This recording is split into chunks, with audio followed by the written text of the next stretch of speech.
Le restaurant sentait le parfum cher et désespéré, une combinaison à laquelle je m'étais habitué après 6 mois de travail chez Lumière.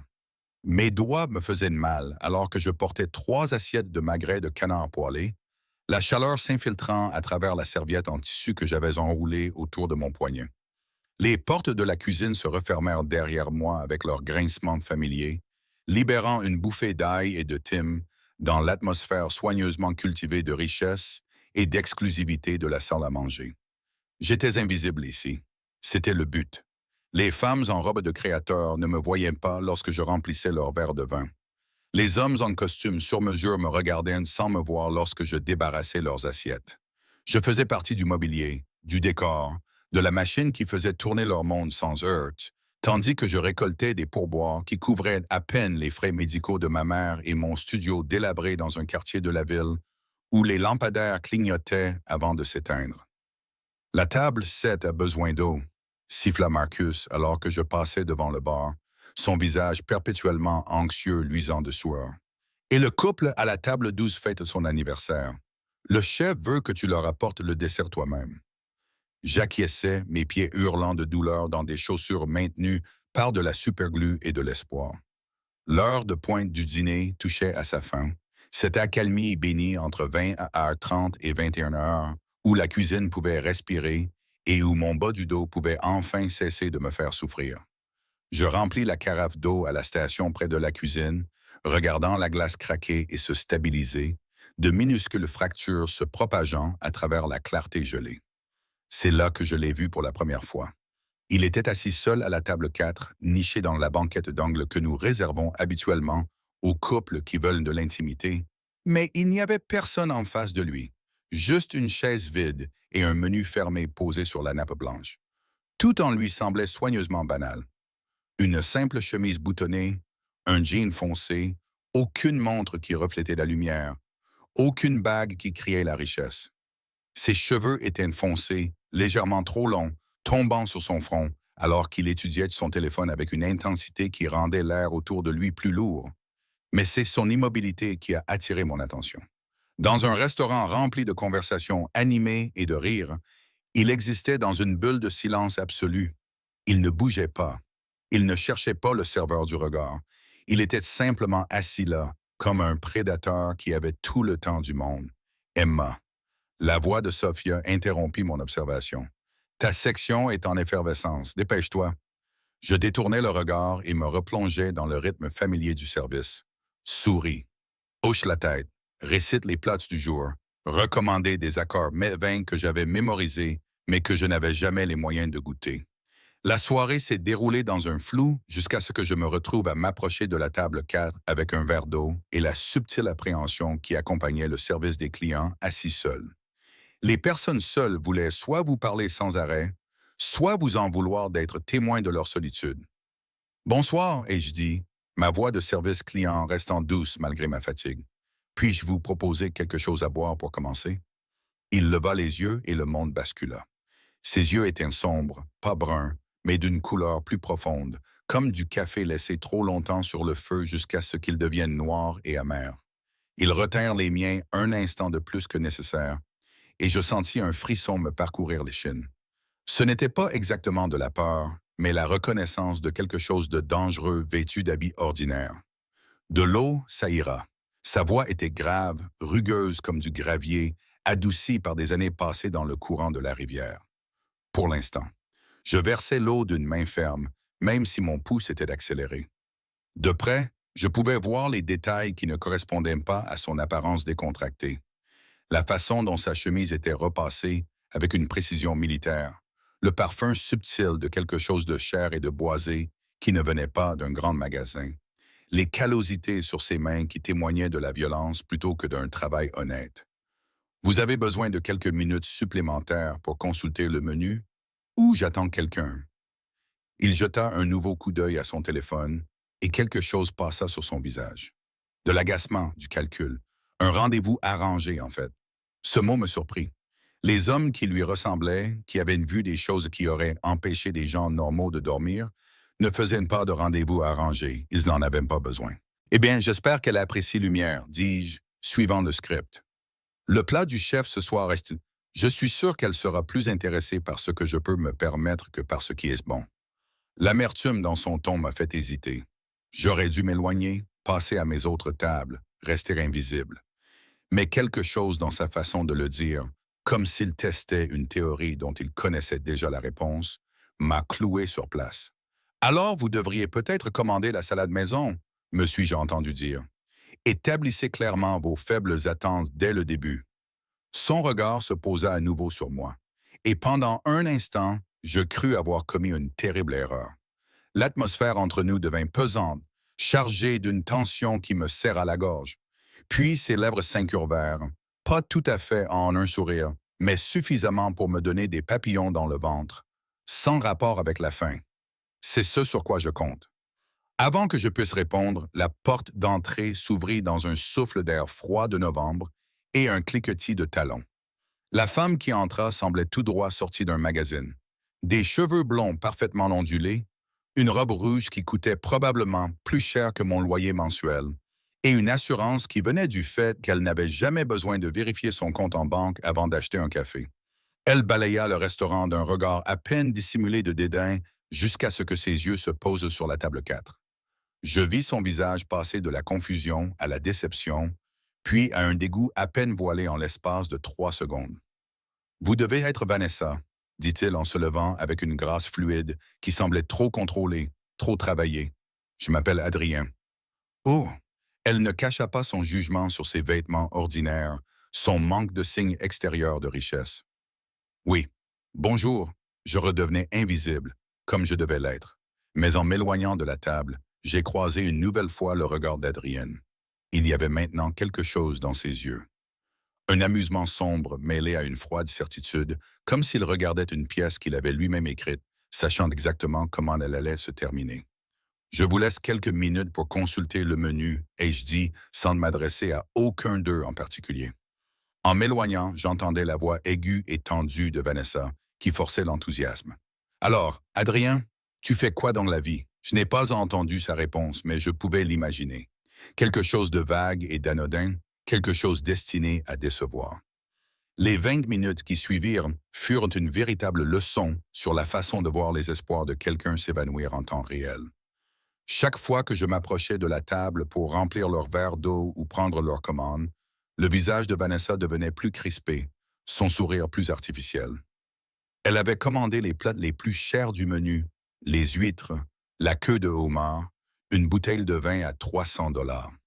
Adrienne, quant à elle, avait demandé un simple plat de pâtes et de l'eau, ce qui semblait être un autre point négatif à son encontre. Je ne bois pas, c'est tout. Point final, je n'ai donné aucune explication. Lorsque j'ai apporté leur plat principal, Vanessa avait sorti son téléphone et envoyait des SMS sous la table avec la subtilité d'un marteau. Elle picorait son homard avec un dédain visible, comme si la nourriture elle-même l'avait personnellement offensée en étant servie en présence de quelqu'un qui était clairement en deçà de ses attentes. Alors, tu loues un appartement? L'ai-je entendu demander à Adrienne entre deux bouchées de pâtes. Dans quel quartier? Dans le sud. Elle a froncé le nez. Oh, cette seule syllabe contenait toute une bibliothèque de jugements. Je l'avais déjà entendue, dirigée contre moi, contre des gens comme moi, ceux qui n'avaient pas d'importance, qui ne comptaient pas, qui n'existaient que pour servir ceux qui comptaient. J'ai jeté un coup d'œil à Adrienne en m'éloignant de la table. Il observait Vanessa avec le même calme que j'avais remarqué auparavant. Mais maintenant, il y avait autre chose derrière. Quelque chose de froid et de définitif, comme une porte qui se referme sur une pièce dans laquelle vous n'entrerez plus jamais. Y aura-t-il autre chose? Demandai-je. Non, répondit Vanessa sans me regarder. En fait, je viens de me rappeler que j'ai une réunion tôt demain matin. Je devrais y aller. Elle se leva brusquement et attrapa son sac à main de Marc. C'était intéressant de vous rencontrer, Adrien, mais je ne pense pas que cela va fonctionner. Vous semblez être quelqu'un de gentil, mais je recherche quelqu'un de plus établi, quelqu'un qui a de l'ambition, sans vouloir vous offenser. Sa voix était dénuée d'émotion, soigneusement neutre. Vanessa n'attendit même pas de réponse. Elle se contenta de se retourner et de sortir, ses talons claquant sur le parquet comme des coupes de feu. La porte se referma derrière elle, et le restaurant sembla pousser un soupir de soulagement. Je restais figé, la carafe d'eau devenant de plus en plus lourde dans mes mains. Adrien était assis, parfaitement immobile, son assiette de pâtes intacte, les mains jointes sur la table comme s'il priait, mais ses yeux n'étaient pas fermés. Ils étaient fixés sur la chaise vide en face de lui, et l'expression de son visage me serra le cœur. Ce n'était pas de la douleur, c'était de la justification, comme s'il s'était prouvé à lui-même quelque chose qu'il savait déjà être vrai. « Je suis désolé, dis-je doucement. Les mots m'échappèrent avant que je puisse les retenir. C'était cruel. Ses yeux rencontrèrent à nouveau les miens, et cette fois, il n'y avait plus d'amusement, juste une noirceur qui semblait tirer quelque chose en moi. « Les gens te montrent qui ils sont, dit-il. Tu dois juste leur donner la bonne scène. » J'aurais dû partir. J'aurais dû débarrasser le homard à peine entamé de Vanessa et continuer mon service. Mais mes pieds refusaient de bouger et ma bouche continuait à me trahir. Tu lui as tendu un piège. Ce n'était pas une question.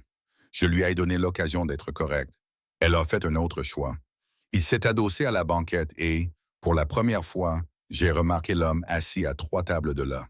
Il était là depuis le début de la soirée, ai-je réalisé, sirotant un seul scotch. Son regard était fixé sur Adrien, alerte d'une manière qui suggérait un entraînement militaire, ou pire encore. La question est, qu'auriez-vous fait? Je ne vais pas à des rendez-vous arrangés. J'ai essayé de garder une voix légère, professionnelle.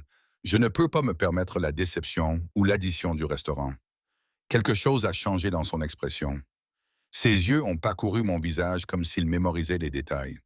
La fatigue que je ne pouvais cacher.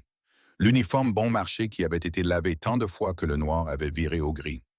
Les chaussures qui étaient probablement plus vieilles que certains vins de notre cave. Vous travaillez dur, je travaille. J'ai haussé les épaules, mal à l'aise sous son regard scrutateur. C'est ce que font les pauvres. Et si quelqu'un vous offrait une solution facile? Sa voix avait changé, elle était devenue plus douce, mais d'une certaine manière plus dangereuse. Un homme riche qui pourrait résoudre tous vos problèmes avec sa carte de crédit. La question me semblait être un test pour lequel je n'avais pas étudié. Je pensais aux factures d'hôpital de ma mère empilées sur le comptoir de ma cuisine, comme un monument de papier à tout ce que je ne pouvais pas réparer. Je pensais à la fuite dans le plafond de ma salle de bain que mon propriétaire refusait de réparer. Je pensais au fait de manger des ramen pour la 4e nuit consécutive parce que les courses étaient un luxe que je ne pouvais pas me permettre. Je me demanderais probablement ce qu'il voudrait en échange, dis-je finalement. Rien n'est gratuit, surtout pas le salut. La bouche d'Adrienne s'est à nouveau courbée en un quasi-sourire, mais cette fois, il a atteint ses yeux. Tu es intelligente, Emma. La voix de Marcus a retenti dans le restaurant. La table 12 demande l'addition. J'ai sursauté, réalisant soudain que je restais debout à la table d'Adrienne depuis bien trop longtemps. Je devrais y aller, a-t-il dit en agitant la main pour me congédier. Je vais prendre mon addition aussi. Je réglais la note avec des mains tremblantes, l'esprit encore occupé par cette étrange conversation. Lorsque je revins à la table 4, Adrienne était debout, sortant des billets de son portefeuille, pas une carte de crédit, mais de l'argent liquide, des billets de 100 $ neufs et craquants. Il me tendit une somme suffisante pour couvrir le repas coûteux de Vanessa et ses simples pâtes, plus un pourboire qui me coupa le souffle. 300 $, plus que ce que je gagnais en une semaine. Je ne peux pas accepter ça. J'ai essayé de lui rendre l'argent, mais il s'était déjà éloigné de la table. Vous m'avez donné une réponse honnête, alors que vous auriez pu mentir, a-t-il dit. Ça vaut quelque chose. Ça vaut 300 $ pour moi ce soir. Oui. Il s'est dirigé vers la porte et l'homme assis 3 tables plus loin l'a suivi avec élégance, comme une ombre. Mais Adrienne s'est arrêtée à l'entrée et s'est retournée vers moi. Quel est votre nom complet? Emma. J'ai serré les billets encore chauds de son portefeuille. Emma Chen, Emma Chen. Il l'a répété comme s'il l'enregistrait pour plus tard. Merci pour votre service. Puis il est parti, disparaissant dans la nuit de novembre avec son compagnon silencieux. Je me tenais au milieu du lumière, entouré des bruits des clients satisfaits et du tintement des couverts, avec entre les mains plus d'argent que je n'en avais eu depuis des mois. Mes mains tremblaient. Je ne savais pas encore que je venais de commettre la pire et la meilleure erreur de ma vie. Je ne savais pas que l'honnêteté, offerte à un inconnu dans un restaurant chic, serait le fil qui démêlerait tout ce que je croyais savoir sur la sécurité, le choix et la liberté. Tout ce que je savais, C'est que les yeux d'Adrienne m'avaient percé à jour d'une manière qui m'avait fait me sentir exposé et terrifié. Et faux, Dieu m'en soit témoin, vivante pour la première fois depuis des années. L'argent était toujours dans mes mains lorsque Marcus s'est approché, les yeux écarquillés. Bon sang, Emma. Ce type t'a vraiment donné 300 dollars de pourboire? Oui. Ma voix semblait lointaine, comme si elle appartenait à quelqu'un d'autre. Oui. Qui était-il? Je regardais la porte par laquelle Adrienne avait disparu, me souvenant du silence, du compagnon vigilant, de la façon dont il avait testé Vanessa comme un scientifique menant une expérience. Je n'en avais aucune idée, mais j'allais le découvrir. Et quand je le ferais, je regretterais de l'avoir demandé. Les 300 dollars restèrent sur le comptoir de ma cuisine pendant 2 jours, toujours pliés exactement comme Adrienne me les avait remis. Je ne pouvais me résoudre à les déposer à la banque ou à les dépenser, comme si le fait de toucher cet argent scellerait d'une manière ou d'une autre un contrat que je n'avais pas accepté. Mon studio me semblait plus petit avec ces billets neufs qui me regardaient, témoignent de quelque chose que je ne comprenais pas. Le mercredi matin est arrivé avec la pluie qui martelait ma seule fenêtre et une nouvelle pile de factures médicales glissée sous ma porte.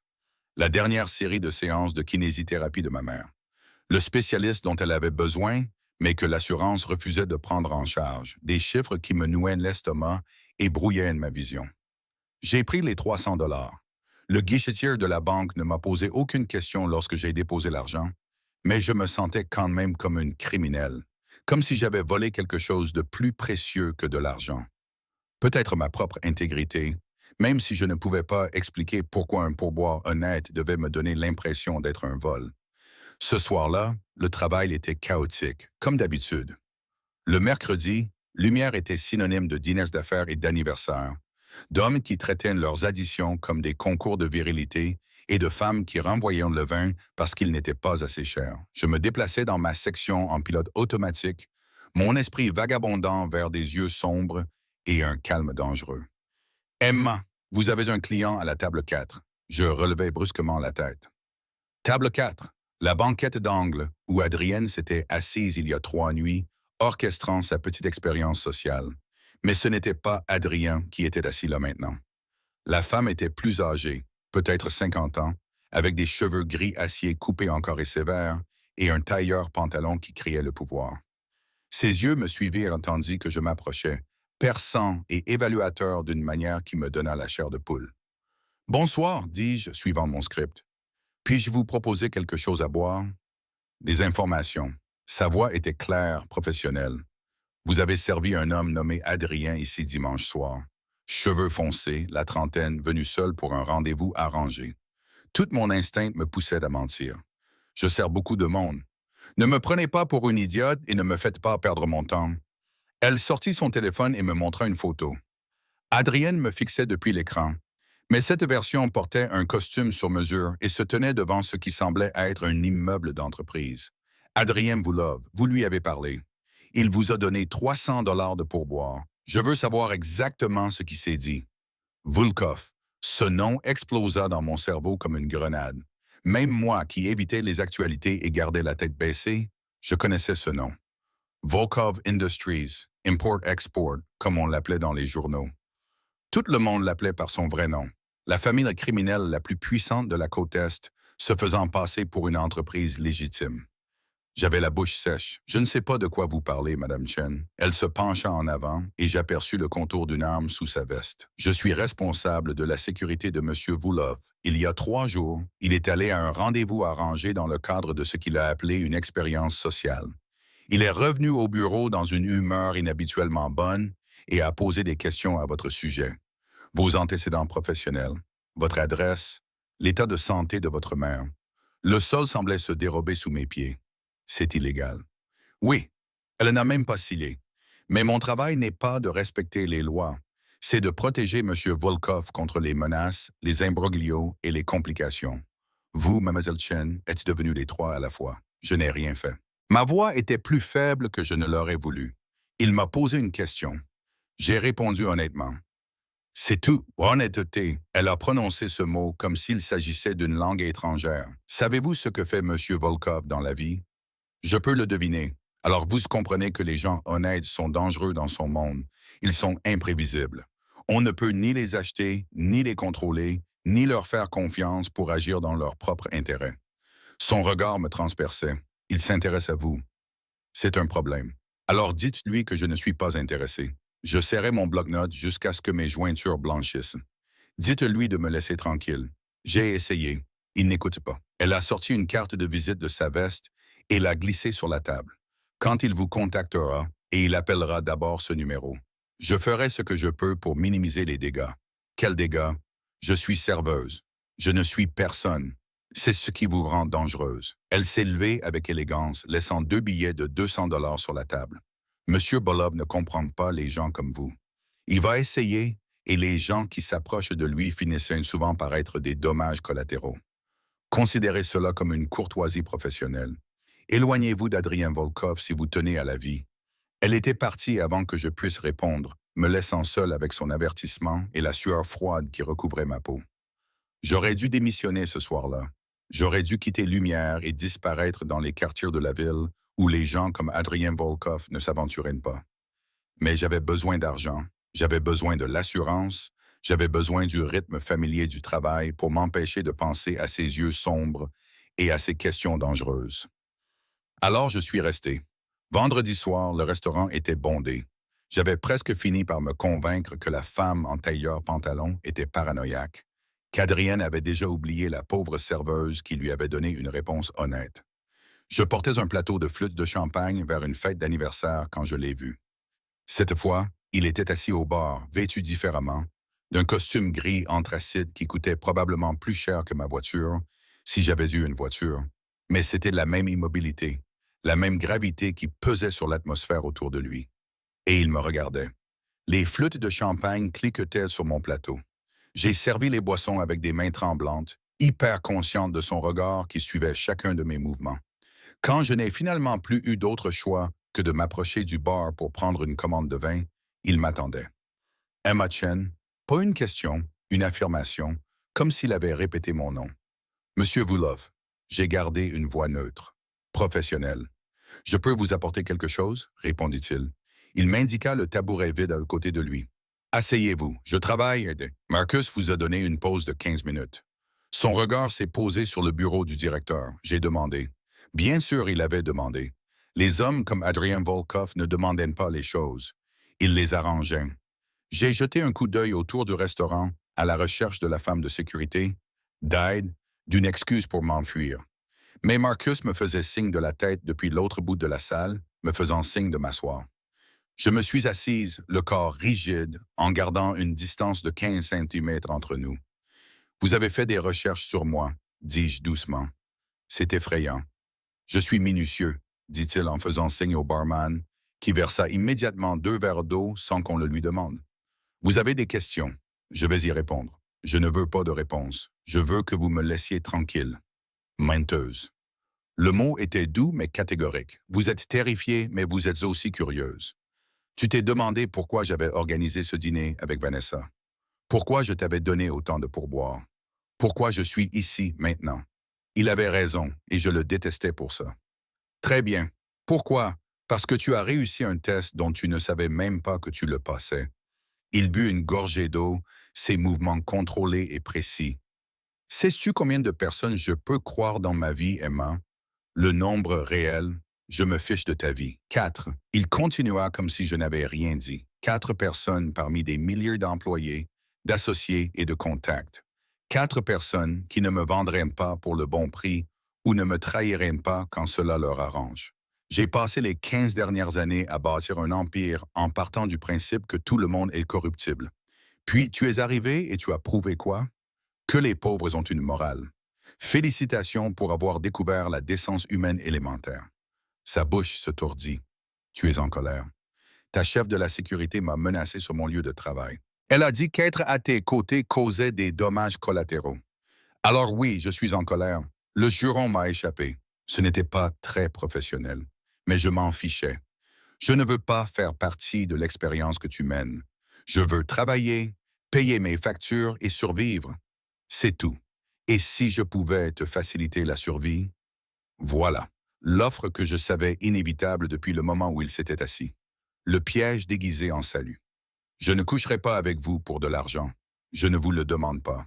Il pivota sur son tabouret pour me faire face, et l'intensité de son regard me coupa le souffle. Je vous demande de m'épouser. Le bruit du restaurant se transforma en un bruit de fond. Quelque part, du verre se brisa. Quelqu'un a ri, mais tout ce que j'entendais, c'était le sang qui battait dans mes oreilles et les mots impossibles qui flottaient entre nous. Tu es fou. Je suis pragmatique. Il a sorti son téléphone et m'a montré ce qui semblait être un document juridique. J'ai besoin d'une femme, pas pour l'amour, la compagnie ou toute autre raison habituelle. J'ai besoin de quelqu'un en qui je peux avoir confiance, qui ne sera pas aveuglé par l'argent ou le statut social, qui peut être lui-même dans un monde où tout le monde porte un masque. Tu ne me connais pas. Je me suis levé, j'avais besoin de prendre mes distances. Tu m'as parlé pendant 10 minutes. Je sais que tu travailles 60 heures par semaine pour payer les soins médicaux de ta mère. Je sais que 3 prêts différents pour couvrir son opération vous ont été refusés. Je sais que vous ne mangez qu'un repas par jour pour pouvoir lui envoyer le reste de votre salaire. Je sais que vous êtes en train de vous noyer, Emma, et que vous êtes trop fière pour demander de l'aide. Il s'est levé aussi, et soudain, il était trop près. Sa présence était écrasante. Je vous offre une bouée de sauvetage en échange de quoi? Ta présence, ton honnêteté, ta volonté de me tenir compagnie lors d'événements et de réceptions où j'ai besoin de quelqu'un qui n'essaiera pas d'empoisonner mon verre ou de vendre des informations à mes ennemis. Sa voix s'abaissa, intime malgré le cadre public. Je paierai l'opération de ta mère, toutes les factures médicales, tous les traitements, tous les spécialistes. Je créerai un fonds qui garantira qu'elle sera prise en charge quoi qu'il m'arrive. Tu auras ton propre compte bancaire, ton propre argent, une indépendance financière totale. Tout ce que tu auras à faire, c'est porter une bague et faire semblant de m'aimer en public.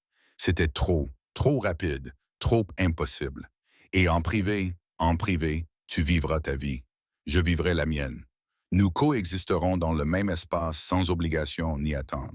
Il fouilla dans sa veste et en sortit une petite boîte. Pas une boîte à bagues, autre chose. Mais j'ai besoin de ta réponse maintenant. Mes ennemis rôdent et j'ai besoin de projeter une image de stabilité. Une femme montre que je suis installé, que je pense à long terme, que je ne vaux pas la peine d'être contesté. Donc, je suis un accessoire. Tu es une solution. Il ouvrit la boîte, révélant un téléphone. C'est une ligne sécurisée. Si tu dis oui, tu le prends. Si tu dis non, tu t'en vas. Et je ferai verser 4 millions sur ton compte demain matin pour te dédommager de ce désagrément. 4 millions pour avoir dit non, pour avoir refusé la proposition la plus folle que j'avais jamais entendue. J'ai pensé à ma mère qui dépérissait dans cette maison de retraite parce que je n'avais pas les moyens de lui payer l'opération qui pourrait lui redonner sa mobilité. J'ai pensé aux agences de recouvrement qui m'appelaient à 3 heures du matin pour me menacer de poursuites judiciaires. J'ai pensé à l'épuisement qui était devenu mon compagnon permanent, à la façon dont l'espoir était devenu quelque chose que je ne pouvais plus me permettre de ressentir. Et j'ai pensé aux yeux d'Adrienne, sombres et dangereux, qui me voyaient alors que le reste du monde me regardait comme si j'étais invisible. C'est fou, oui. Il n'a pas contesté.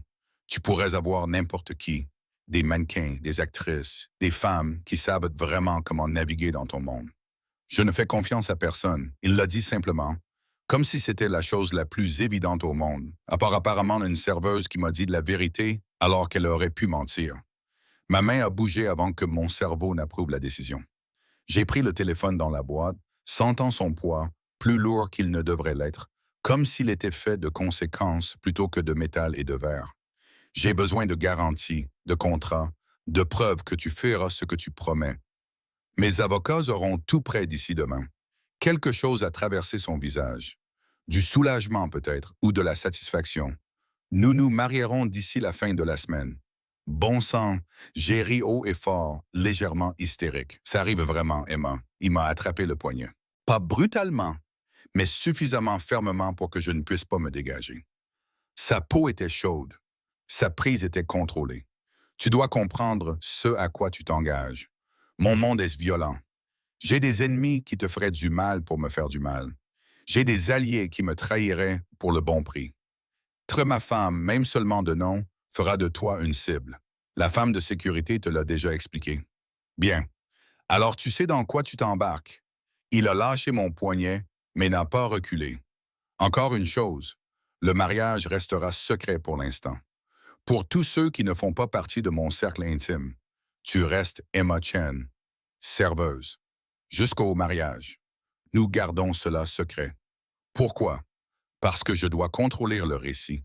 Je dois m'assurer que mes ennemis n'auront pas le temps de t'utiliser contre moi avant que tu ne sois protégé par mon nom. Sa mâchoire se crispa. Fais-moi confiance, Emma. J'ai bien réfléchi. Je baissai les yeux vers le téléphone dans mes mains, puis levai à nouveau les yeux vers l'homme qui venait d'acheter ma vie avec une proposition et des promesses que je ne pouvais pas vérifier. Si tu me mens, moi, je ne te mens pas. Il sortit son portefeuille et en tira une carte de visite. C'est mon avocat personnel. Appelle-le ce soir. Demande-lui tout ce que tu veux. Il confirmera tout ce que je t'ai dit. Puis il s'éloigna. Ses gardes du corps sortirent de l'ombre pour l'escorter. La porte du restaurant se referma derrière eux avec un léger clic, et je restais debout près du bar, tenant un téléphone qui ressemblait à une bombe et une carte de visite qui aurait tout aussi bien pu être un contrat écrit avec du sang. Marcus apparut à mes côtés. Emma, ça va? Tu es pâle. Je vais bien. Le mensonge avait un goût d'amer. J'ai juste besoin d'air. Je suis sorti dans le froid de novembre, ma veste d'uniforme ne me protégeant en rien du vent.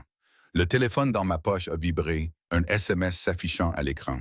Demain, 10 heures, bureau de mon avocat, viens seul. En dessous, une adresse dans le quartier financier, la partie de la ville où les immeubles touchaient les nuages et où les gens comme moi n'existaient que pour nettoyer les sols. J'aurais dû jeter le téléphone dans la poubelle la plus proche. J'aurais dû appeler la police, ma mère ou n'importe qui d'autre qui aurait pu me ramener à la raison.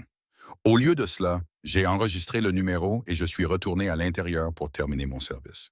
Car en vérité, j'avais déjà pris ma décision dès qu'Adrienne avait mentionné l'opération de ma mère, dès qu'elle avait vu derrière les murs que j'avais soigneusement érigé le désespoir qui se cachait derrière. J'étais pris au piège, non pas par la force ou la manipulation, mais par la simple et terrible prise de conscience que je n'avais plus aucune option. Et les hommes comme Adrian Volkov savaient exactement comment exploiter ce genre de désespoir. Je ne réalisais pas encore que j'avais été assigné à un rôle dont je ne pouvais m'échapper. Dans une histoire qui avait été écrite bien avant que je lui serve de l'eau à la table 4. Le piège s'était déjà refermé. J'y étais entré de mon plein gré. Le cabinet d'avocats occupait le 42e étage d'une tour de verre qui reflétait à part égale les nuages et l'argent. J'avais pris 3 bus pour m'y rendre. Ma seule tenue professionnelle, un blazer et un pantalon acheté dans une friperie qui n'était pas tout à fait assortie. Je me sentais comme déguisé dans un immeuble où même les agences de sécurité portaient de meilleures chaussures que moi. Madame Chen. Le sourire de la réceptionniste était poli et vide. Monsieur Volkov vous attend. Salle de conférence 3, pas l'avocat, Adrien lui-même. Je l'ai suivi dans un couloir orné d'œuvres d'art abstrait qui coûtaient probablement plus cher que l'opération de ma mère. Mon cœur battait à toute rompre. La porte de la salle de conférence était en acajou massif, suffisamment lourde pour étouffer les bruits, suffisamment épaisse pour garder les secrets. Adrienne se tenait près de la fenêtre, sa silhouette se découpant contre le soleil matinal. Il avait retiré sa veste, sa chemise blanche impeccable, et ajusté, soulignant des épaules qui suggéraient qu'il ne se contentait pas de rester assis derrière un bureau. Quand il s'est retourné, j'ai vu la fatigue dans ses yeux, comme s'il n'avait pas dormi depuis notre conversation. Tu es venu. Le soulagement colorait sa voix. Tu ne m'as pas laissé beaucoup de choix. Il y a toujours un choix, Emma. Il m'a fait signe de m'asseoir à la table où des documents étaient étalés comme un champ de mine de papier. Assieds-toi, lis, pose des questions. Je me suis assise parce que mes jambes tremblaient. Les contrats étaient remplis de jargon juridique, mais les bases étaient assez claires. Mariage de 3 ans, renouvelable si les deux parties sont d'accord. Indépendance financière totale. Mes propres comptes, mes propres cartes de crédit, aucune surveillance ni contrôle de la part d'Adrien. Les soins médicaux de ma mère entièrement pris en charge, plus une allocation mensuelle de 20 000 pour mes dépenses personnelles. 20 000 par mois pendant 3 ans. Ces chiffres me donnèrent le vertige. J'ai souligné la clause de la section 7. Elle stipule que je ne peux discuter de la nature de notre accord avec quiconque en dehors du cercle approuvé. Et si j'ai besoin d'aide? Et si quelque chose tourne mal? Mon avocat et mon chef de la sécurité sont tous deux des contacts approuvés.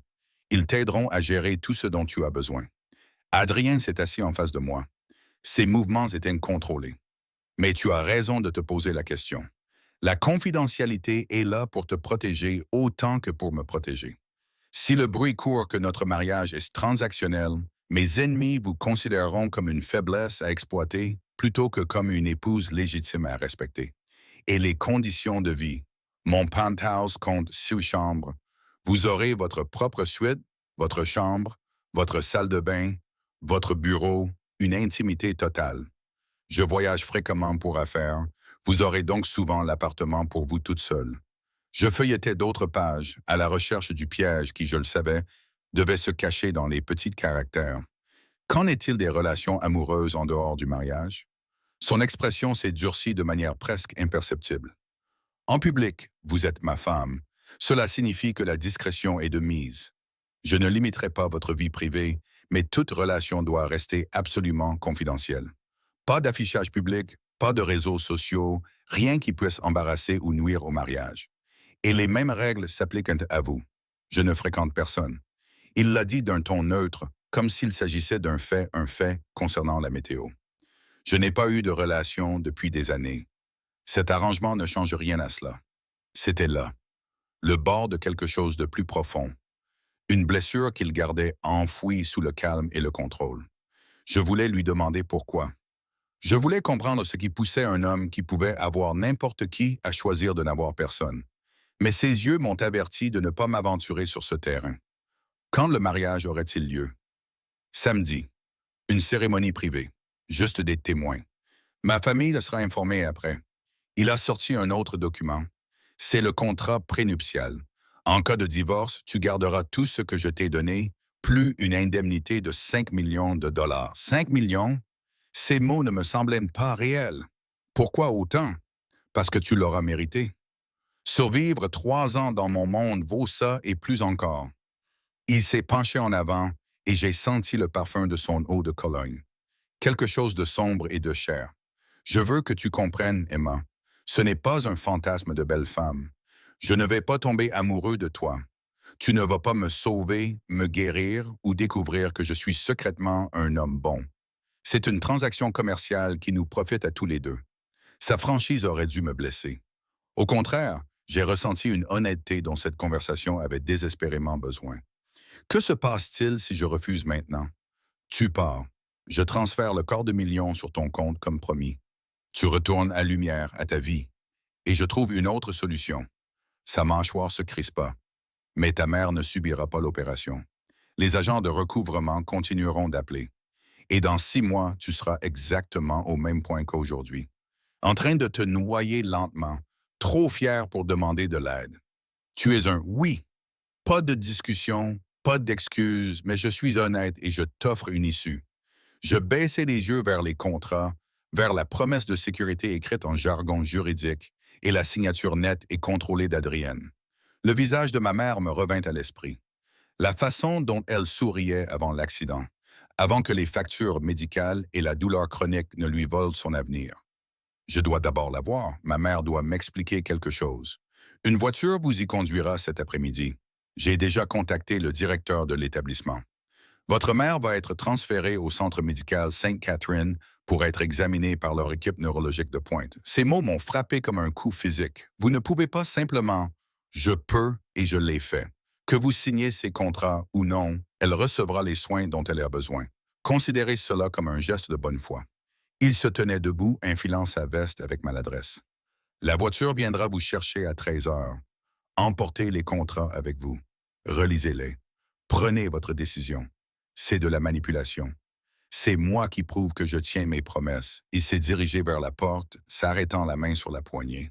À demain, Emma. D'une manière ou d'une autre. Puis il est parti, me laissant seul avec des documents qui ressemblaient à des chaînes déguisées en libération.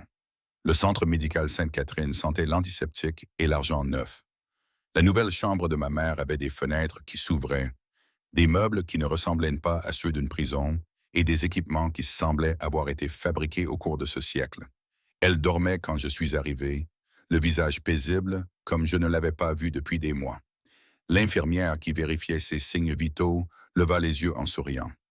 Madame Chen, Madame Chen, votre mère vous a demandé. Les médecins disent qu'elle est une excellente candidate pour le nouveau protocole de traitement. Je m'assis sur la chaise à côté de son lit et lui pris la main. Elle était fragile, fine comme celle d'un oiseau et froide. Emma. Elle ouvrit les yeux et les fixa lentement. Où suis-je? Dans un endroit meilleur, maman. Ma voix s'est brisée. Tu vas te faire opérer. Tout va bien se passer. Comment? Elle a serré mes doigts faiblement. Chérie, nous n'en avons pas les moyens. Ne t'inquiète pas, j'ai une nouvelle opportunité, un meilleur travail. Ce mensonge avait un goût amer. Mais quelle était la vérité? Que j'épousais un criminel pour payer ses soins médicaux? Que je me vendais dans une transaction déguisée en salut? Nous avons parlé pendant 1 heure, sa voix devenant plus forte à mesure que les analgésiques et l'espoir faisaient leur effet. Elle m'a parlé du kinésithérapeute qui était venu le matin même, du médecin qui lui avait expliqué l'opération dans des termes qu'elle pouvait comprendre. Elle semblait plus jeune, plus légère, comme si quelqu'un avait soulevé un poids dont je n'avais pas réalisé qu'il l'écrasait. Et j'ai su alors que je ne pouvais pas m'en aller. Je ne pouvais pas la laisser retourner dans cet établissement sous-financé où l'espoir allait mourir. Adrienne avait pris la décision à ma place en me montrant exactement ce que j'avais à perdre. La salope. Le samedi matin est arrivé, enveloppé de brouillard et d'angoisse. La voiture qui est venue me chercher était noire et élégante, avec des vitres blindées et des sièges en cuir qui coûtaient probablement plus cher que mon loyer mensuel. Le chauffeur ne parlait pas, il m'a simplement ouvert la porte avec une précision experte et a roulé dans des rues que je reconnaissais à peine. Le palais de justice était un vieux bâtiment en pierre et en marbre, le genre de bâtiment qui avait été témoin de milliers de mariages et de divorces. Adrienne attendait sur les marches, flanquée de 2 personnes que je ne reconnaissais pas. Un homme d'une 60aine d'années, au regard bienveillant, et une femme de mon âge, au regard méfiant. Emma, Adrienne descendit les marches, et je remarquai qu'il s'était délibérément habillé de manière décontractée. Pas de costume sur mesure, juste un pantalon sombre et une simple chemise boutonnée, ce qui m'aidait à me sentir moins déplacé dans ma robe bon marché. Voici Victor, mon avocat, et Sophia, ma responsable de la sécurité. Ils serviront de témoins. Sophia, la femme de lumière. Elle m'a fait un signe de tête qui pouvait être interprété comme un respect réticent. Finissons-en. Je serrais mon petit sac à main, dans lequel se trouvaient les contrats que j'avais signés, comme des preuves incriminantes. La cérémonie dura 12 minutes. Nous nous tenions devant un juge qui récita des vœux auxquels aucun de nous ne croyait, échangeâmes des alliances qui semblaient plus lourdes qu'elles n'auraient dû l'être et signâmes les documents qui rendaient la transaction légale. Lorsque le juge nous déclara mariés, Adrienne ne m'embrassa pas. Elle s'est contentée d'acquiescer, professionnelle et distante. Félicitations, a dit Victor en nous serrant de la main à tous les deux. Je vous souhaite un partenariat fructueux. Pas un mariage heureux, mais un partenariat fructueux. Dehors, Adrienne a fait signe vers une autre voiture. Celle-ci était plus grande et visiblement blindée. Nous devons aller à l'appartement terrasse pour vous installer. Toutes mes affaires se tiennent dans 2 valises.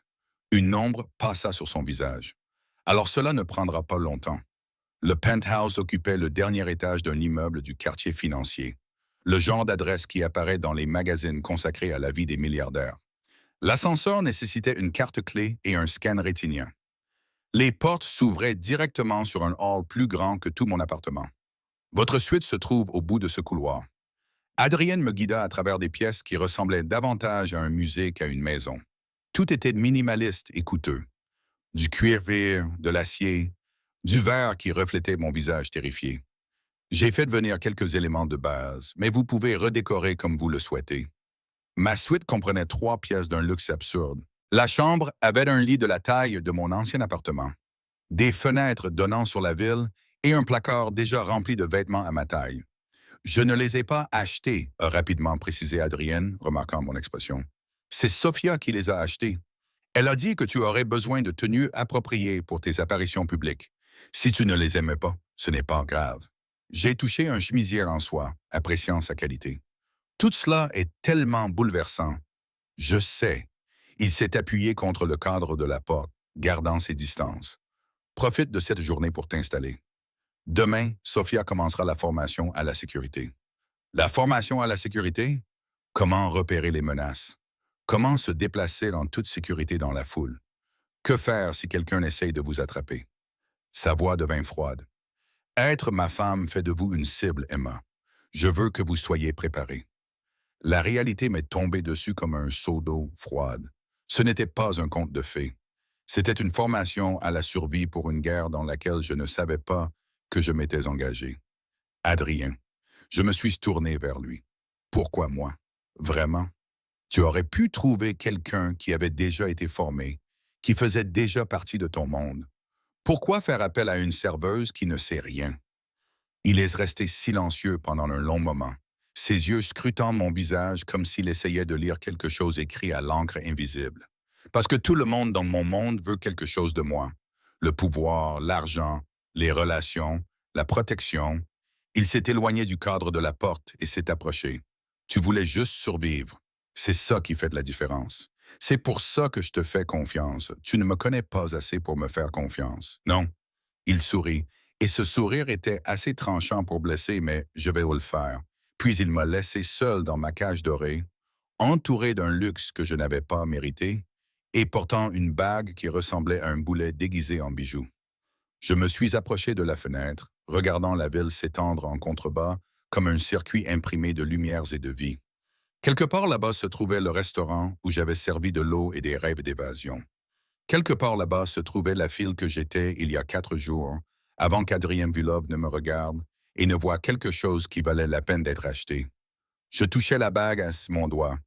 Platine et diamant. Discrète mais indéniablement coûteuse. Madame Vulov. Ce nom me semblait être un mensonge que je devrais apprendre à raconter de manière convaincante. La première semaine de mariage me donna l'impression de vivre dans un hôtel de luxe où j'étais à la fois invitée et prisonnière. Adrienne disparaissait pendant de longues périodes. Pour affaires, disait-il, mais la façon dont Sophia serrait les mâchoires suggérait que ses affaires ne se limitaient pas aux salles de réunion et aux contrats.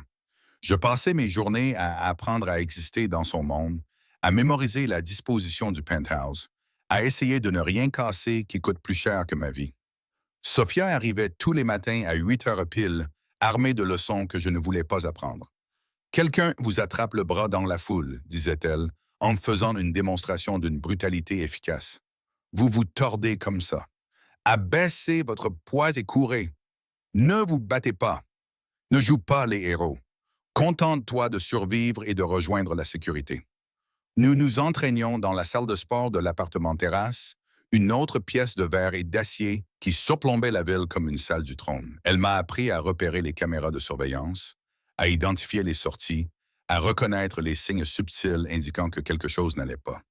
Ces méthodes étaient cliniques, professionnelles, mais j'y percevais une intention protectrice. Tu penses que je suis paranoïaque, m'a-t-elle dit lors de notre 4e séance, lisant mon expression. Je pense que c'est fou. J'ai essuyé la sueur de mon front. Je suis une serveuse qui fait semblant d'être la femme d'un mafieux. Personne ne se souciera de moi. Adrienne se soucie de toi. Cela te rend précieux. Elle m'a tendu une bouteille d'eau, il y a 3 mois. Une famille rivale a kidnappé la petite amie d'un de nos associés. Ils l'ont renvoyée en morceaux pour faire passer le message. L'eau s'est transformée en acide dans mon estomac. Bon sang, c'est le monde dans lequel tu t'es marié. Adrienne essaie de te protéger en gardant le mariage secret. Mais tôt ou tard, les gens finiront par le découvrir. Quand ce sera le cas, tu devras être prête. Son regard s'est légèrement adouci. Je n'aime pas cet arrangement. Je pense qu'Adrienne fait une erreur. Mais tu sembles honnête, et je ne veux pas te voir souffrir parce qu'il était seul et impulsif. Il n'était pas seul, il était pragmatique. Continue à te dire ça. Elle se dirigea vers la porte puis s'arrêta. Pour ce que ça vaut, il est différent avec toi. Plus calme. C'est soit très bon, soit très dangereux. Je n'ai pas encore décidé. Après son départ, je suis resté dans la salle de sport, entouré d'appareils que je ne savais pas utiliser, essayant d'accepter la réalité que ma vie comprenait désormais des expressions telles que renvoyer en morceaux. Mon téléphone a vibré. C'était le téléphone sécurisé qu'Adrienne m'avait donné. Un SMS provenant d'un numéro inconnu. Dîner ce soir, 19h, habille-toi bien. Nous sortons, une sortie en public.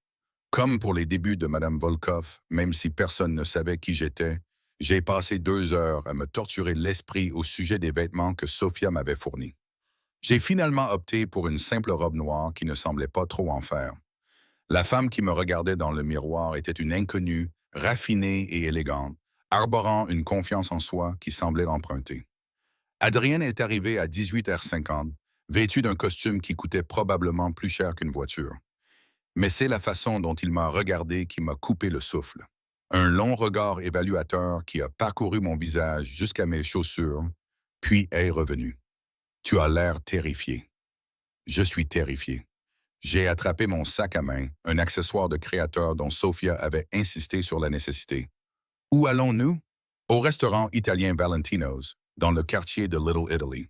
La nourriture y est bonne, la sécurité y est meilleure, et il y a suffisamment de mes gens dans le quartier pour que nous puissions manger dans une relative tranquillité. Il m'offrit son bras avec une formalité désuète. Respire, Emma. Nous allons simplement dîner. Rien avec toi n'est jamais rien. Sa bouche s'incurva. Tu apprends. Le restaurant était exactement comme il l'avait décrit. Intimiste, cher et rempli de gens qui saluaient Adrienne avec un respect qui frôlait la crainte. Nous étions assis à une table au fond, d'où Adrienne pouvait voir l'entrée et les sorties. 2 hommes que j'avais reconnus dans le penthouse étaient assis à proximité, faisant semblant d'avoir leur propre conversation. Parle-moi de ta mère. Adrienne le dit avec désinvolture, comme si nous étions un couple normal lors d'un rendez-vous normal. Elle va bien. Les médecins disent que l'opération s'est mieux passée que prévu. J'étudiais le menu sans vraiment le voir. Elle m'a posé des questions sur toi, sur mon nouveau travail. Que lui as-tu répondu? Que je travaille comme assistante personnelle pour un homme d'affaires. Que le salaire est bon et les horaires flexibles. Le mensonge m'était venu facilement. Je l'avais répété devant le miroir jusqu'à ce qu'il sonne vrai. Elle est heureuse. C'est ce qui compte. Tu es une bonne fille. Je suis une fille désespérée. Il y a une différence. Le serveur est arrivé, récitant les spécialités en italien, auxquelles Adrienne a répondu couramment. Après que nous ayons commandé, il s'est penché en arrière, m'observant avec une intensité déconcertante. Tu détestes être ici, jouer ce rôle. Je te suis reconnaissante pour ce que tu as fait pour ma mère. J'ai choisi mes mots avec soin. Mais oui, je déteste prétendre être quelqu'un que je ne suis pas. Que penses-tu prétendre être? Quelqu'un qui appartient à ton monde. Quelqu'un qui sait quelle fourchette utiliser et comment faire la conversation à des criminels déguisés en hommes d'affaires.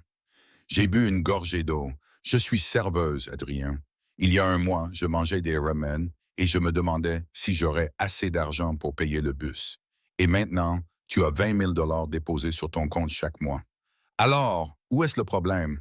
Cette question a déclenché quelque chose de brûlant dans ma poitrine. Le problème, c'est que rien de tout cela n'est réel. Le mariage, l'argent, ce dîner, tout cela n'est que du théâtre, et je suis une actrice épouvantable. Alors arrête de jouer la comédie. Il s'est penché en avant, baissant la voix. Tu veux savoir pourquoi je t'ai choisi? Ce n'est pas parce que je pensais que tu jouerais parfaitement ton rôle. C'est parce que tu es incapable d'être autre chose que toi-même. C'est ce dont j'ai besoin, Emma. Quelqu'un d'authentique dans un monde de menteurs. Tu me connais à peine. Je sais que tu travailles jusqu'à en avoir les pieds en sang. Je sais que tu as tout sacrifié pour ta mère. Je sais que tu considérais 300 $ comme 1 million, car c'était ce qui te séparait de la noyade. Son regard plongea dans le mien.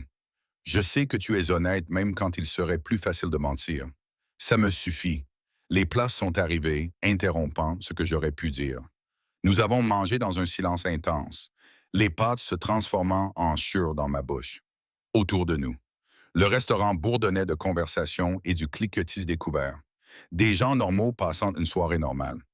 Nous étions à mi-chemin du repas lorsque la porte s'est ouverte et que tout a changé. La femme qui est entrée était d'une beauté qui faisait mal à regarder. Grande et blonde, elle affichait une assurance qui lui allait comme une seconde peau, mais c'est la façon dont le corps d'Adrienne s'est raidi. La façon dont sa main s'est légèrement déplacée vers quelque chose sous sa veste qui m'a fait comprendre que ce n'était pas une coïncidence, Peter. Adrien, elle s'est approchée de notre table avec un sourire qui n'atteignait pas ses yeux. Quel plaisir de te voir sortir et en compagnie, Vanessa. Sa voix aurait pu geler le feu. Je pensais avoir été clair, Vanessa. La croqueuse de diamants du rendez-vous arrangé. La femme qui était partie quand elle avait cru qu'Adrienne était pauvre. Oh, tu l'as fait. Très clairement, son regard s'est posé sur moi, à la fois évaluateur et dédaigneux. Mais j'ai entendu une rumeur très intéressante. Quelque chose à propos de ton mariage avec une serveuse, rien que ça. Je devais vérifier si c'était vrai. Mon estomac s'est noué. Elle savait. D'une manière ou d'une autre, elle savait. Je ne sais pas de quoi tu parles. Le ton d'Adrienne était désinvolte, mais ses épaules étaient tendues. Voici Emma, une associée. Vraiment? Vanessa a sorti son téléphone et nous a montré une photo. Elle avait été prise au tribunal, elle était granuleuse et prise de loin, mais on reconnaissait sans aucun doute Adrienne et moi en train d'échanger nos alliances. Parce que pour moi, cela ressemble beaucoup à un mariage. Le restaurant était devenu silencieux. Les gens regardaient maintenant, sentant le drame comme les prédateurs sentent le sang. Où as-tu trouvé ça? La voix d'Adrienne prit un ton dangereux. Un ami d'un ami. Apparemment, tu n'es pas aussi prudent que tu le penses. Elle rangea son téléphone, triomphante. Quelqu'un d'autre est au courant? Tes familles, tes rivaux? Ou est-ce un petit secret entre nous? Adrienne se leva lentement et je réalisais que je voyais quelque chose de nouveau. Une rage à peine contenue, enveloppée d'un calme terrifiant. Que veux-tu? Oh, Adrien, je veux juste ce que j'ai toujours voulu. Elle sourit. Je veux que tu saches que tu as fait une erreur, que c'est moi qui t'ai échappé, et qu'aucune somme d'argent ni aucun pouvoir ne peuvent acheter ce que nous aurions pu avoir. Nous n'avions rien. Tu l'as clairement fait comprendre. J'ai fait une erreur pour la première fois. Quelque chose d'authentique passa sur son visage. J'étais jeune et stupide et je me concentrais sur les mauvaises choses. Mais tu me punis encore pour ça. Tu as épousé une inconnue pour prouver quelque chose. Emma n'est pas une inconnue. Les mots sortirent d'un ton sec, protecteur. Et je ne l'ai pas épousée pour te prouver quoi que ce soit. Alors pourquoi? La voix de Vanessa s'éleva. Pourquoi elle? Qu'a-t-elle que je n'ai pas? Une âme. Rien jeta sur la table beaucoup plus d'argent que nécessaire et m'attrapa la main. On s'en va. Il me tira vers la porte, ses gardes du corps se matérialisant pour nous encadrer. Mais la voix de Vanessa nous suivit, rompant le silence choqué du restaurant. Ce n'est pas fini, Adrien. Tout le monde va le savoir. Ta famille, tes ennemis, tout le monde. Et quand ils le sauront, ils s'en prendront à elle. Ta jolie petite serveuse ne tiendra pas un mois dans ton monde. L'air nocturne me frappa comme une gifle. La main d'Adrienne était toujours enroulée autour de la mienne, sa poigne presque douloureuse. La voiture attendait déjà, Sophia au volant, l'air menaçant. Monte, dit Adrienne d'un ton sec. Je me glissais sur la banquette arrière, l'esprit en ébullition. Le mariage était censé être secret. C'était justement le but, me protéger jusqu'à ce qu'Adrienne puisse contrôler le récit. Mais Vanessa avait détruit ce plan d'une seule photo. Adrienne se glissa à côté de moi et sortit son téléphone. Victor, nous avons un problème. Vanessa Chan a la preuve du mariage et elle menace de la divulguer. Oui, cette même Vanessa. Je me fiche de savoir comment elle l'a découvert. Règle ça. Il raccrocha, la mâchoire crispée. Je pouvais voir ses muscles tressaillir. Je suis désolé, dis-je doucement. C'est ma faute. En quoi est-ce ta faute? C'est moi qui t'ai suggéré de commander une salade maison. Je me suis engagé avec toi ce soir-là, au lieu de rester professionnel, Emma. Il s'est tourné vers moi, les yeux brûlants de colère. Ce n'est pas ta faute.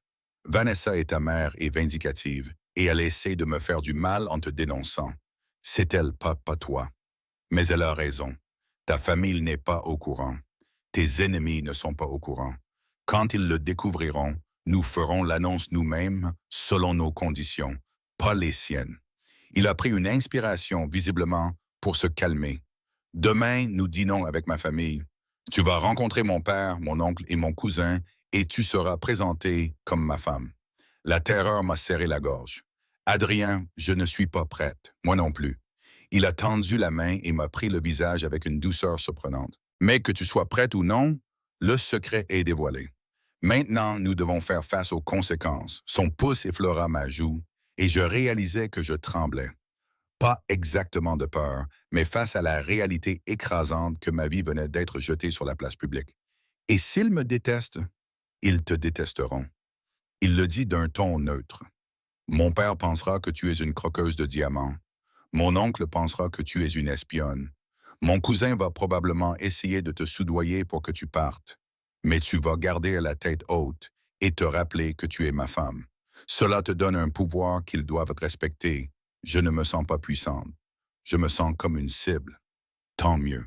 Sa main s'est retirée. La peur te tiendra en alerte. Rappelle-toi simplement que tu n'es plus seul dans cette situation. Quoi qu'il arrive, je protège ce qui m'appartient. La possessivité dans son ton aurait dû m'alarmer. Au contraire, j'avais l'impression d'avoir trouvé mon premier point d'ancrage depuis que Vanessa était entrée dans ce restaurant. Sophia s'arrêta devant le penthouse et nous montâmes dans l'ascenseur en silence. Lorsque nous arrivâmes dans le hall, Adrienne reprit enfin la parole. Repose-toi. Demain sera une journée difficile. Adrien, je l'attrapais par le bras avant qu'il ne disparaisse. Merci de m'avoir défendu tout à l'heure. Son expression s'adoucit. Tu es ma femme, Emma. Même si cela a commencé comme une transaction, tu es désormais sous ma protection. Cela signifie quelque chose.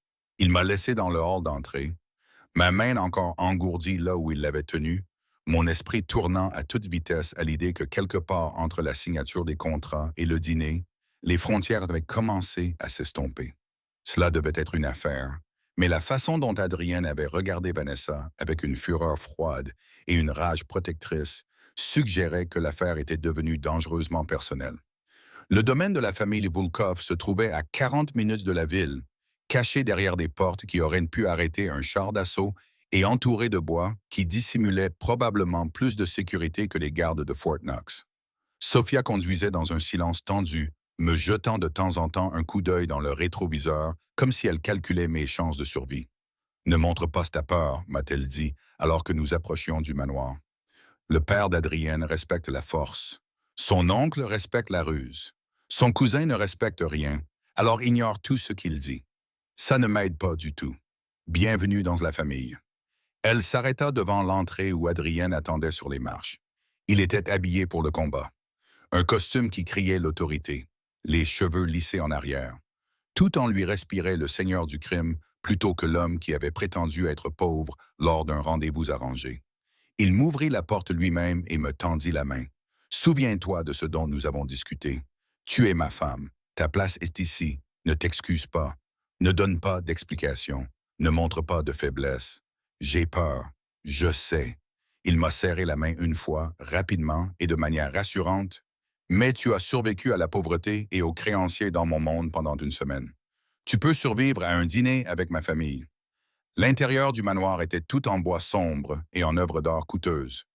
Le genre d'endroit où les ancêtres fronçaient les sourcils depuis leurs portraits à l'huile et où les secrets imprégnaient les murs.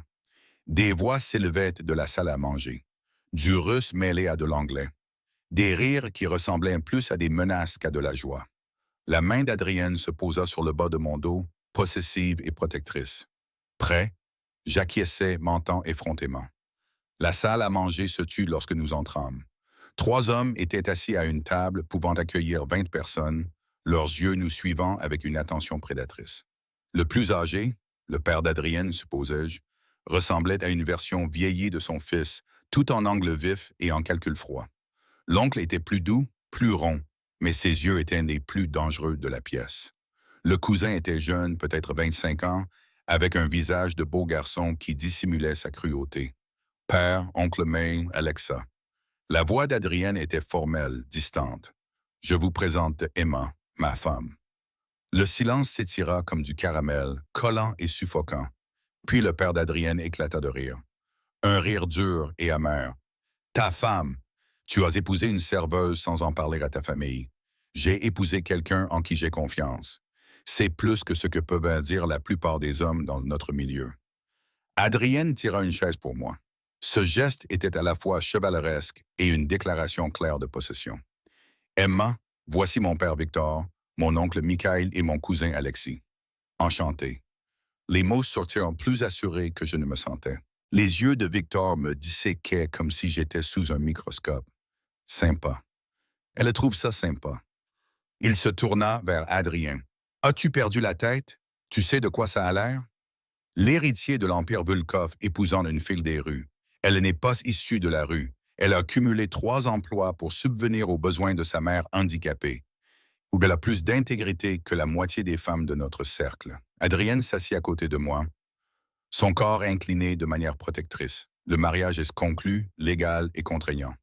Je ne suis pas ici pour demander la permission. Je vous en informe par courtoisie. Par courtoisie. Mel prit la parole pour la première fois, d'une voix mielleuse et suave. C'est ainsi que nous appelons cela. Vous vous mariez en secret, puis une femme vindicative menace de le révéler, vous obligeant à intégrer cette fille dans la famille. Ce n'est pas de la courtoisie, Adrien, c'est du contrôle des dégâts. Donc, ils étaient déjà au courant pour Vanessa. Bien sûr qu'ils l'étaient. On s'occupe de Vanessa, dit Adrienne froidement.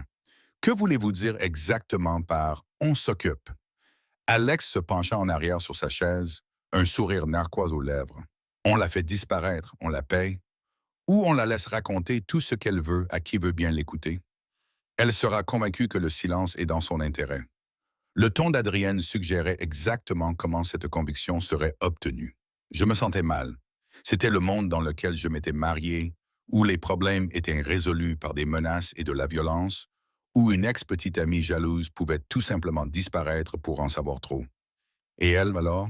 Victor me désigna comme si j'étais un meuble. Que se passera-t-il quand elle décidera de parler? Quand elle en aura assez de jouer à se déguiser et qu'elle voudra encaisser? Elle touchera alors la somme prévue dans notre contrat de mariage et partira discrètement. La voix d'Adrienne était calme, mais je sentis sa main trouver la mienne sous la table. Mais cela n'arrivera pas. Emma comprend la loyauté, quelque chose que cette famille semble avoir oublié.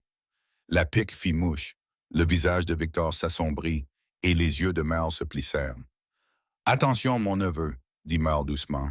Tu es peut-être l'héritier, mais tu n'es pas encore roi, et les rois qui prennent des décisions stupides ont tendance à avoir un règne court. » La menace flottait dans l'air, claire comme de l'eau de roche. Je serrai la main d'Adrienne, essayant de lui transmettre quelque chose.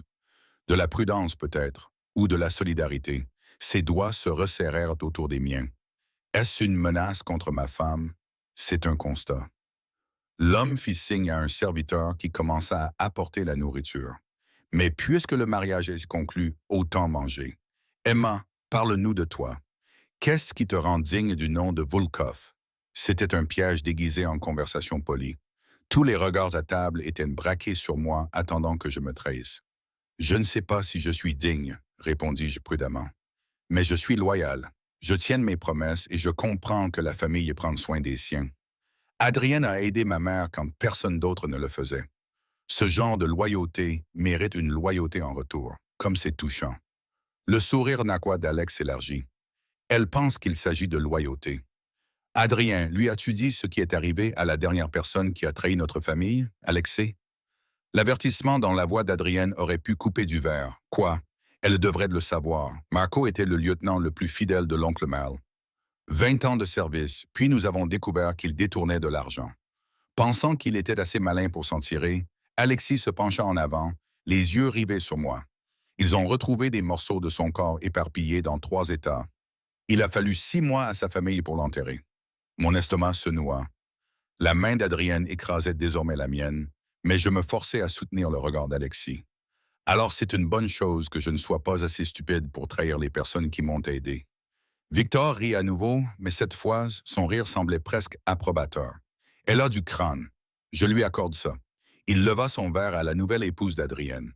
Puisse-t-elle être plus intelligente qu'elle n'en a l'air? Le dîner qui suivit fut une danse prudente d'insultes voilées et de manœuvres politiques. Ils me testèrent avec des questions sur mon passé, mes intentions, ma compréhension de leurs affaires. J'ai éludé les questions quand je le pouvais, j'ai répondu honnêtement quand je ne le pouvais pas, et j'ai essayé de ne pas penser aux morceaux de corps éparpillés dans 3 états. Au moment où le dessert est arrivé, j'étais épuisé. Mes nerfs étaient à vif. Excusez-moi. Je me suis levé, j'avais besoin d'air, d'espace. Où sont les toilettes? Au bout du couloir. 2e porte à gauche. Adrien s'est à moitié levé, mais je lui ai fait signe de rester assis. Je peux le trouver. Le couloir était un soulagement. Calme et vide, loin des regards qui me voyaient comme une menace ou une proie. J'ai trouvé les toilettes et je me suis enfermé à l'intérieur. Je me suis appuyé contre le lavabo et j'ai essayé de me rappeler comment respirer. C'était de ma vie désormais. Des dîners avec des criminels, des menaces déguisées en conversation, la conscience constante qu'un mot de travers pouvait coûter la vie à quelqu'un. Quand je suis enfin sorti, Alexei m'attendait dans le couloir, appuyé contre le mur, avec une désinvolture étudiée. Il m'a donc barré le chemin. Combien? Pardon. Combien pour partir? Dites votre prix. Je le ferai transférer ce soir. Son regard m'a parcouru avec un mépris évident. Vous êtes assez jolie, je suppose, mais vous n'êtes pas le type d'Adrienne. Tout cela est manifestement une sorte de stratagème. Alors, trêve de faux semblants et passons aux chiffres. La colère a jailli dans ma poitrine, brûlante et clarifiante. Je ne suis pas à vendre. Tout le monde est à vendre. C'est juste une question de prix. Il s'est approché, envahissant mon espace. 5 millions, 10. Dis-moi ce qu'il faut pour que tu disparaisses. Il ne faut rien, car je ne vais nulle part. Je l'ai regardé dans les yeux, refusant de céder. Je suis la femme d'Adrienne. Cela ne signifie peut-être rien pour vous, mais cela signifie quelque chose pour moi. Comme c'est noble, sa main s'est tendue et m'a agrippé le bras si fort qu'il m'a laissé une marque. Laissez-moi vous expliquer comment cela fonctionne. Serveuse. Adrienne s'adoucit. Il vous épouse, vous protège, agit comme si vous étiez quelque chose de précieux plutôt qu'une transaction. Cela le rend faible, et les dirigeants faibles sont remplacés. Lâchez-moi. Sinon quoi? Vous le direz à Adrien. Il est tellement occupé à défendre votre honneur qu'il en oublie que les sentiments sont dangereux dans notre monde. Il resserra son étreinte et m'arrête. Vous êtes un handicap, et les handicaps sont éliminés. Je lui ai dit, lâchez-moi. J'ai utilisé la technique que Sophia m'avait apprise et j'ai ressenti une certaine satisfaction quand Alexei a trébuché en arrière. Mais cette satisfaction s'évanouit lorsque je vis son expression. La rage se mêlait à quelque chose de plus sombre, de plus violent. Sa main se dirigea vers sa veste, vers ce que je savais être une arme, et le temps sembla ralentir. Puis Adrienne fut là. Je ne l'avais pas entendu s'approcher, je ne l'avais pas vu bouger, mais soudain, il se trouvait entre nous. Sa main inséra le poignet d'Alexei avec suffisamment de force pour faire haleter son cousin. Tu l'as touché. La voix d'Adrienne était glaciale. Tu l'as menacé. J'étais juste. Tu étais juste quoi? En train de la tester? En train d'essayer de prouver quelque chose? Adrienne tordit le bras d'Alexei, le forçant à se mettre à genoux. C'est ma femme. Cela signifie qu'elle est intouchable. Tu ne lui parles pas. Tu ne la regardes pas. Et tu ne la touches surtout pas, Adrien. Tu fais une erreur. La seule erreur, c'est de penser que ma famille a son mot à dire sur qui j'épouse ou comment je la protège.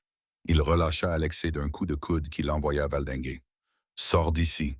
Tu n'es pas le bienvenu chez moi ni dans ma vie tant que tu n'auras pas appris le respect. Alexis se releva précipitamment, le visage déformé par l'humiliation et la fureur.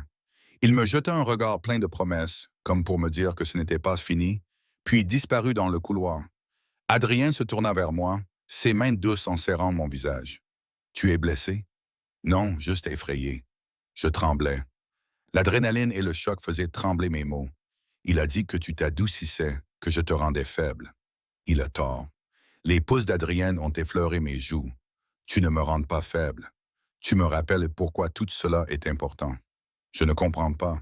J'ai passé 15 ans à bâtir un empire sur la peur et la violence. Je me suis entouré de gens prêts à me trahir pour le bon prix. Je ne faisais confiance à personne, je ne laissais personne m'approcher. Ses yeux ont cherché les miens. Puis tu es arrivé avec ton honnêteté, ton obstination et ton incapacité totale à être autre chose que toi-même. Et pour la première fois de ma vie, j'ai quelque chose qui vaut la peine d'être protégé, au-delà du pouvoir et de l'argent. Les mots restaient en suspendus entre nous, dangereux et d'une honnêteté impossible. Adrien, c'était censé être une transaction. Je sais. Il appuya son front contre le mien. Mais quelque part entre le tribunal et ce soir, cela a cessé d'être juste une affaire pour moi. Je ne sais pas quand cela s'est produit. Peut-être quand Vanessa a essayé de t'humilier et que tu as tenu bon. Peut-être quand tu t'es opposé à ma famille sans broncher. Ou peut-être était cette première nuit où tu m'as dit la vérité au lieu de ce que je voulais entendre. Mon cœur battait si fort que j'ai cru qu'il allait sortir de ma poitrine. Que veux-tu dire?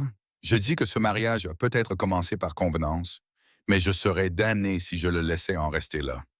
Sa main glissa sur mes épaules, me stabilisant et me possédant. Je dis que tu es à moi, Emma. Non pas parce que je t'ai acheté ou parce que nous avons signé des contrats, mais parce que je t'ai choisi et que j'ai besoin de savoir si tu peux me choisir en retour, sachant tout ce que tu sais de mon monde. C'était le pire moment possible pour cette conversation. Nous étions dans le manoir de sa famille, entourés de gens qui voulaient me voir partir après que son cousin ait menacé ma vie. Mais en regardant dans les yeux d'Adrienne, sombre, dangereux et pourtant vulnérable, j'ai réalisé que la réponse s'était imposée à moi dès l'instant où il m'avait défendu à table. Je te choisis. Ces mots m'ont donné l'impression de sauter d'une falaise. Ce n'est pas l'argent, la sécurité ou la protection. Toi, l'homme qui a organisé un rendez-vous arrangé pour prouver que les gens sont superficiels, puis qui a épousé une serveuse parce qu'elle lui avait dit la vérité. L'homme qui est à la fois terrifiant et doux. Je te choisis, Adrien Voulov. Il m'a alors embrassé, non pas doucement ou avec hésitation, mais avec assurance. Sa bouche était exigeante, avec un goût de vin et de possession, et je l'ai embrassé avec la même ferveur. Tout ce qui couvait entre nous depuis cette première nuit a explosé en quelque chose qui semblait inévitable, comme si nous avions été conduits vers ce moment par chaque mot prudent et chaque regard chargé de sens.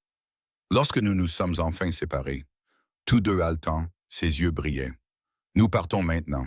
Il m'a pris la main et m'a ramené vers la salle à manger où son père et son oncle étaient toujours assis, un verre à la main. Victor a levé les yeux, l'air entendu. Tu as géré la situation, je vois. Alexis a dépassé les bornes. Il n'est pas le bienvenu tant qu'il ne s'est pas excusé auprès d'Emma. Le ton d'Adrienne ne souffrait aucune discussion. Et je le dis clairement à tout le monde. Emma est ma femme dans tous les sens du terme. Quiconque la menace, l'insulte ou tente de l'acheter devra m'en répondre personnellement. Mel nous observa d'un œil calculateur. Tu es sérieux à son sujet? Alors je suppose que nous devrons l'accepter. Victor se leva et s'avança vers nous avec la grâce fluide d'un prédateur. Il s'arrêta devant moi, ses yeux me disséquant à nouveau. Tu es plus courageuse que je ne le pensais, ma fille. Et stupide aussi d'avoir choisi cette vie. Mais si Adrien te fait confiance, je respecterai cela pour l'instant. Ce n'était pas de l'approbation, mais ce n'était pas non plus de l'hostilité pure et simple. Je m'en contenterai. Sophia nous ramena à la maison dans un silence tendu. Adrienne garda ma main serrée dans la sienne, son pouce traçant des cercles sur ma paume qui envoyaient des étincelles dans mon bras. Lorsque nous arrivâmes au penthouse, il m'attira contre lui dans l'ascenseur, son corps rayonnant de chaleur et de tension. Emma, mon nom fut murmuré brutalement dans mes cheveux. Dis-moi que c'est ce que tu veux. Pas parce que tu me le dois ou parce que tu m'es reconnaissante. Dis-moi que c'est ce que tu veux. Je levai les yeux vers lui, vers l'homme qui était devenu bien plus qu'une simple transaction. C'est ce que je veux. Je te veux.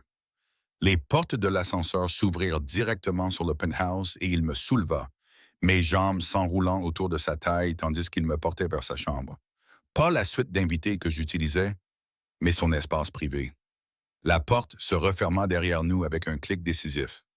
Ce qui se passa ensuite n'avait rien de doux ni d'hésitant. C'était la passion qui s'était accumulée pendant des semaines. Une alchimie qui avait été niée et réprimée et qui pouvait enfin s'exprimer. Ses mains étaient partout, mémorisant mon corps comme un territoire à conquérir. Je lui rendais ses caresses, ses baisers, jusqu'à ce que nous soyons enchevêtrés dans des draps qui sentaient son odeur. Je ne savais plus où je finissais et où il commençait. Après, allongé dans ses bras, les lumières de la ville projetant leurs ombres sur nous, la réalité s'est imposée. Alors, on va vraiment le faire, dis-je doucement. Ce n'est plus une transaction. Plus de transactions. Il déposa un baiser sur ma tempe. On verra au fur et à mesure. Ta famille va nous compliquer la tâche. Qu'ils essayent. Il me serra plus fort dans ses bras. Tu as affronté mon père, survécu aux menaces d'Alexis, et tu m'as quand même choisi. C'est la définition même du courage ou de la folie. Probablement les deux. Il a ri, le son résonnant dans sa poitrine. Probablement. Nous sommes restés allongés dans un silence confortable, mais je pouvais sentir la question planer entre nous. Que va-t-il se passer maintenant? Ai-je finalement demandé. Maintenant, nous annonçons publiquement notre mariage. Nous clarifions que tu es sous la protection de Voulov. Nous construisons la vie que nous sommes censés avoir au lieu de la mise en scène que nous avions prévue. Il s'est tourné vers moi, l'air sérieux. Ce ne sera pas facile. Il y aura d'autres menaces, d'autres épreuves, d'autres nuits où tu te demanderas si cela en valait la peine. Et ces nuits-là, je te rappellerai pourquoi tu m'as choisi. Et tu me rappelleras pourquoi je t'ai choisi. Ses doigts ont tracé le contour de ma mâchoire. Nous serons honnêtes l'un envers l'autre, même quand ce sera difficile. Surtout quand ce sera difficile, d'accord? Je me suis penché vers lui. Alors dis-moi quelque chose de sincère maintenant. Le premier soir au restaurant, quand je t'ai vu te débattre avec ces assiettes, épuisées et invisibles aux yeux de tous, j'ai reconnu quelque chose en toi. La même chose que je vois en moi quand je me regarde dans le miroir. Sa voix était basse, intime. Quelqu'un qui se bat pour survivre dans un monde qui se fiche complètement de savoir s'il va y arriver ou non. J'ai organisé ce rendez-vous arrangé pour prouver que les gens sont superficiels. Mais je suis revenu à Lumière pour te chercher parce que je voulais voir si cette reconnaissance était réelle. Et l'était-elle? Plus que je ne l'aurais cru. Tu es mon opposé dans tous les domaines qui comptent. Pauvre alors que je suis riche, honnête alors que je suis calculateur, optimiste alors que je suis cynique. Mais d'une certaine manière, tu es exactement ce dont j'avais besoin. Il m'embrassa doucement. Tu me donnes envie d'être meilleur que la somme de ma violence et de mon pouvoir. C'est beaucoup de pression. Tu peux y faire face. Tu as fait face à tout ce que je t'ai infligé. Je voulais discuter pour souligner toutes les raisons pour lesquelles j'étais encore terrifié et incertaine, mais la fatigue me rattrapait. Le poids émotionnel de la soirée finissait par me rattraper. Adrienne le sentit, me serra contre elle et arrangea les couvertures autour de nous. Dors, murmura-t-il. Demain, nous nous occuperons du reste du monde. Ce soir, nous existons simplement.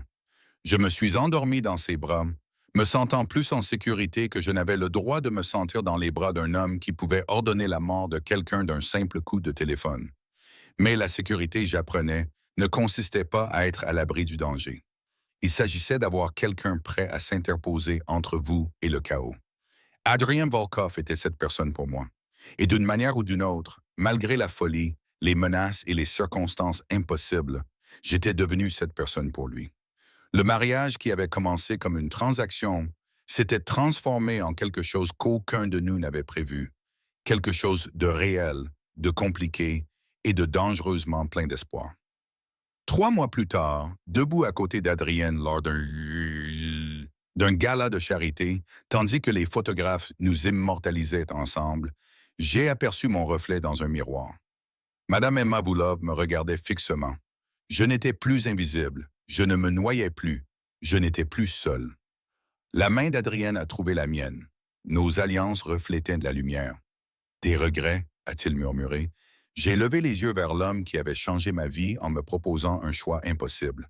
L'homme qui avait prouvé que parfois, les paris les plus dangereux mènent au bonheur le plus inattendu. Pas un seul. Son sourire en réponse était intime, sincère, destiné uniquement à moi. Et à ce moment-là, entouré du chaos scintillant de son univers, je sus que j'avais fait le bon choix. Parfois, le salut vient des endroits les plus inattendus. Le mien venait d'un baron du crime qui prétendait être pauvre et d'une serveuse assez courageuse pour lui dire la vérité.